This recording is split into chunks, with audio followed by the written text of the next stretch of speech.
Hey, good morning. Welcome to Viking Preparedness. I am Pastor Joe Fox on this gray and foggy day. Can you see that?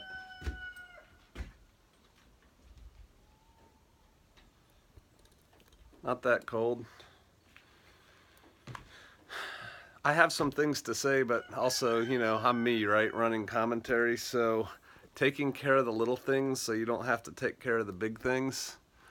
That's a bag of feed that didn't get put wherever it was supposed to get put, and I can't lift it right now. 40 pounds. It looks pretty wet. That's not a good thing. It didn't rain last night, but it dewed extremely heavily. Oh, man. It's not that cold. What's that little dog doing? My daughter got the little dog back there. And it's probably hunting for my chipmunk, which I like my chipmunk. I don't really want it hunted for, but whatever. Had a little bit of a relapse with my stomach. I was feeling really good. Like lack of pain. Lack of pain is good. And I carried some firewood in yesterday, and maybe I carried a little bit more than I should have per trip. It hurts today. I'm gonna take some aspirin. When I take aspirin, it's because it hurts. All right, come on, girls. We decided to dispatch the wheezy chicken. We had a chicken that had some kind of respiratory thing, and we did not want it infecting all the other birds, so I shot it yesterday and then put it in the boneyard. We're not going to eat a diseased chicken. I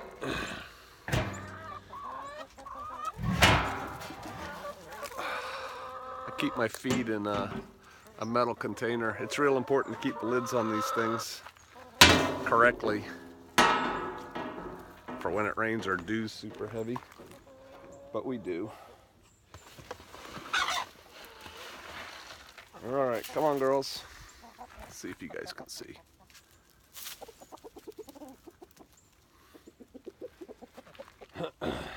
They're still scratching for bugs and stuff in the garden, so I'm not feeding them that much because there are critters available for them to eat. Feed them enough to keep them coming home, that kind of thing. So, couple things. Do you see that Guam? This lid's not on correctly. Hold on. Wouldn't it be useful if evolution had really worked and I had like 4 arms?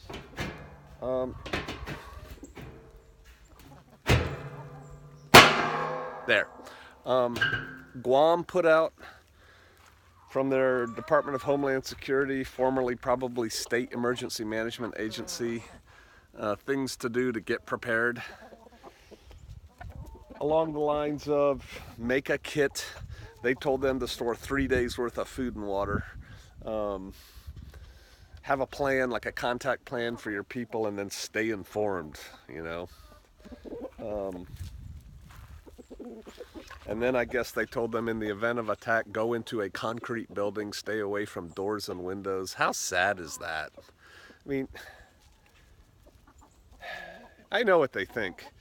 They, officials, they know what one needs to do to protect against radiation, fallout, blast, those kinds of things. And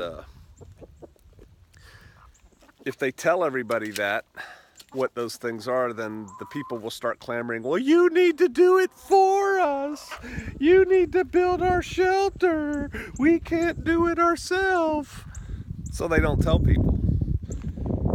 Come on. You think going inside a concrete building is going to protect you from a nuclear missile landing on Guam? Are you kidding me? Well, it's the best we can do. It is not the best you can do. Tell people to start digging,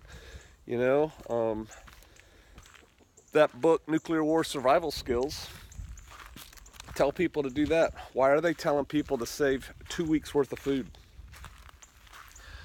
Probably because they know they won't store more than that. 2 weeks worth of food and water? Oh, that was my brain. No, they're telling people 3 days. I was thinking 2 weeks. You know, any kind of hiding from fallout is at least 2 weeks, right? Significant fallout or radiation. Come on, man. You can do better. But don't wait until the government tells you when you live in Akron, Ohio or something, you know, get ready. You should be ready now. You're a Viking. You're paying attention. So that's one. Then two, I was watching a film, which I'm going to post up. I'll get this one loaded first, and then I'll get to a computer and I'll get that one loaded. It's somebody else's film. I think it's a historical look at the World War II period in England or something. But I started watching, I've seen half of it, and then I had to get out here and get some chores done. I had forgotten about the strategic, I think it's called strategic relocation, and I'm not talking about Joel Skousen's book. But the government, the United States government, and probably your government, if you're not an American, has a plan to evacuate the cities. Oh, yes, they do. And we've kind of forgotten about that lately. But in the event of really hostilities getting big, they're going to evacuate larger cities.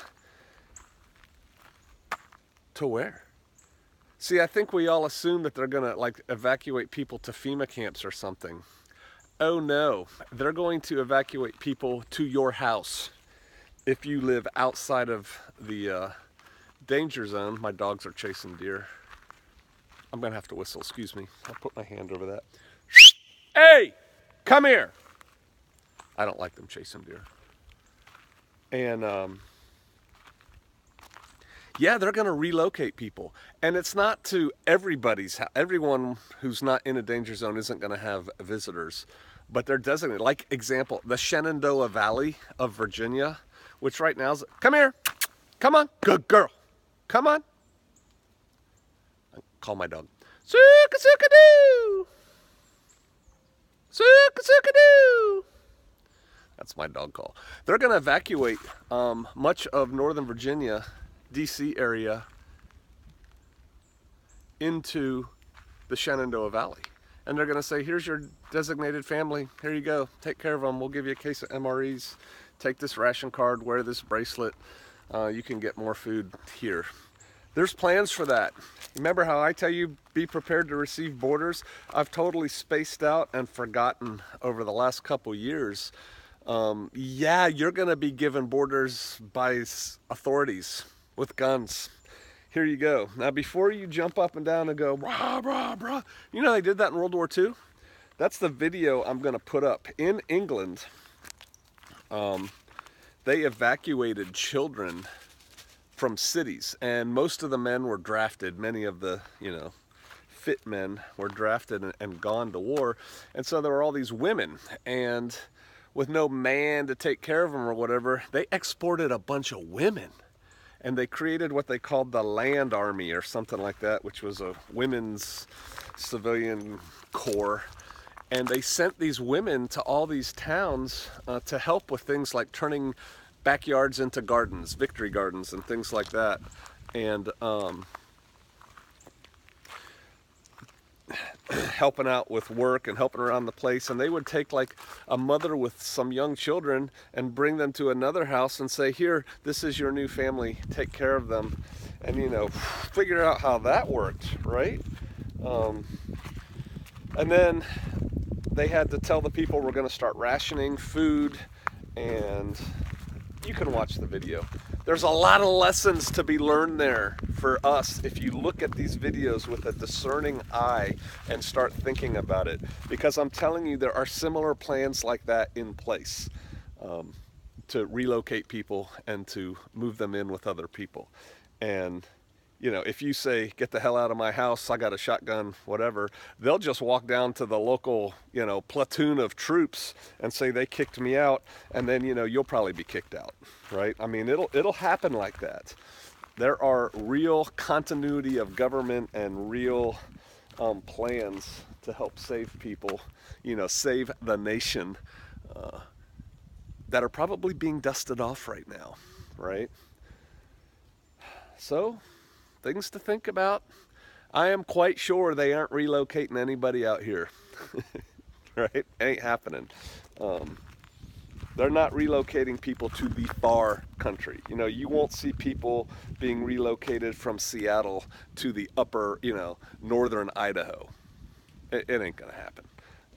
It's just too rugged, too hard to control, yada, yada, yada. But you could see Seattle and Portland being relocated to already designated towns, excuse me, inland. What do you think the census is all about? It's all about a lot of things, but they've got plans right now. What houses are available, what houses are bigger than the amount of people living in them that they can move people into. Oh, yes. Oh, yes. Because, in the name of saving the nation, sometimes hard things have to be done. That's how they look at it. So think about that. Also think about, before you, thump your chest and say, no way in hell anybody's getting moved into my place. Put yourself in the shoes of that person. They were probably moved out of where they were at the point of a gun, the threat of a point of a gun, and bust to you. They didn't have much choice. What are they supposed to do? Things to think about. So yeah, I'm going to post that video up, and I may follow my nose and post another couple. I don't intend them to replace my videos, but I'm just supplementing them. If you don't want to watch them, don't watch them. I got some people complaining last time I did that. Okay, don't watch it. I'm just doing it because I think it's a pretty good video, so I'm putting it up. So that's that. What other news do I have for y'all? Maybe some news later. I got something, but I gotta hang on to that for a little bit. Have a visitor here, a warrior from Tennessee. I'm looking to hook up with him later on today. We're probably gonna go into town, do some internet. I'll post that video. Drink some coffee, that kind of thing. A brother Shannon, dropped his tractor off here. He's going out of state for a little while, and so he dropped his tractor off for us to use here at Shofar Mountain. And the brothers who have already used it, because he lets other Shofarians use it, say it's surprisingly strong and agile. And I made, a snide little comment about how it looks like a riding lawnmower. Looks like my riding lawnmower at High Prairie Acres. But the brethren are telling me, no, it does a lot of work. So we're going to find out. We're going to do some work with that. And hold on. The Avocottage house door is open, and it shouldn't be. So, probably do some videos of that, and then you'll get my assessment of it, of what I think about it. I want a tractor. I want what I call a real tractor. I've talked to tractor people, and see the Avocottage? I'll just let you peek inside.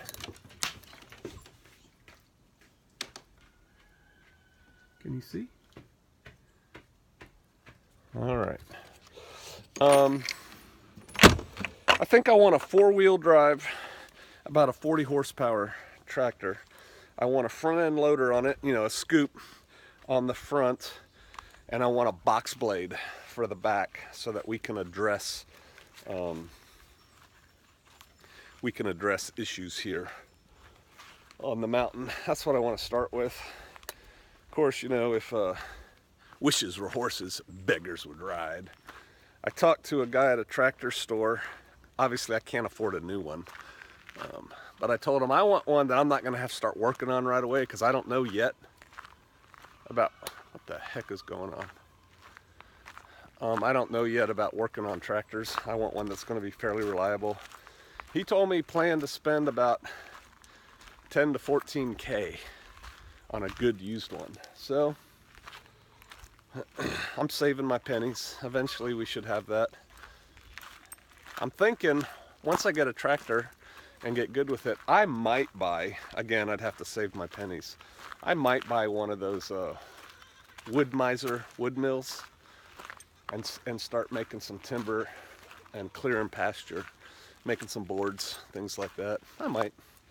All right, I'm going to close out by showing you this Kubota four-wheel drive tractor before I start playing with it.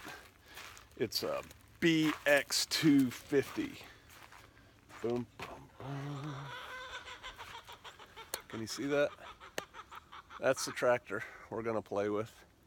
It comes with a mowing deck too. He didn't bring that over because we got too many rocks. But we'll see what it can do.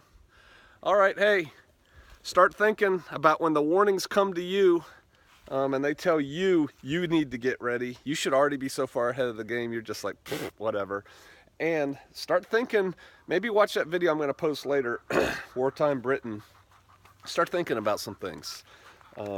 Again, getting ahead of these things will help you as opposed to waiting till the authorities tell you to do something. Usually by the time they make a decision to tell you, it's a little bit late.